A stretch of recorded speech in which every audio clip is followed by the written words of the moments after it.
nimaga o'zi hamma narsa shu yorug'lik tezligi bilan o'lchanadi? Nimaga shu bilan o'lchaverishadi degan savol sizni ham miyangizga kelyaptimi? Hozir javobini beraman. Yorug'lik bu elektromagnetik to'lqin, xuddi radio, rentgen, infraqizil, ultrabinafsha, mikroto'lqin va gamma nurlari kabi. Borliqda hech narsa yorug'lik tezligidan tezroq harakatlana olmaydi. Faqatgina neytrino subatomik zarrachalardan tashqari.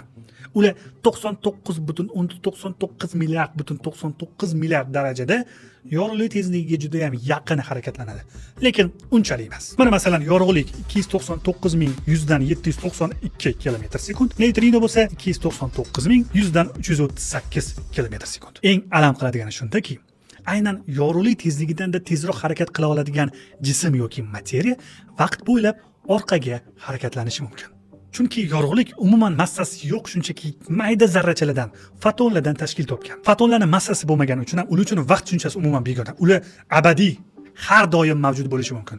Absolut har qanaqa joyda va har doim. Bir so'z bilan aytganda, sizdan yorug'lik o'zi nima o'rtoq deb so'rashadigan bo'lsa, bu ham zarracha, ham to'lqin deb javob bersangiz bo'ladi. Ana shunda atrofingizdagilar sizni geniy deb o'ylaydi.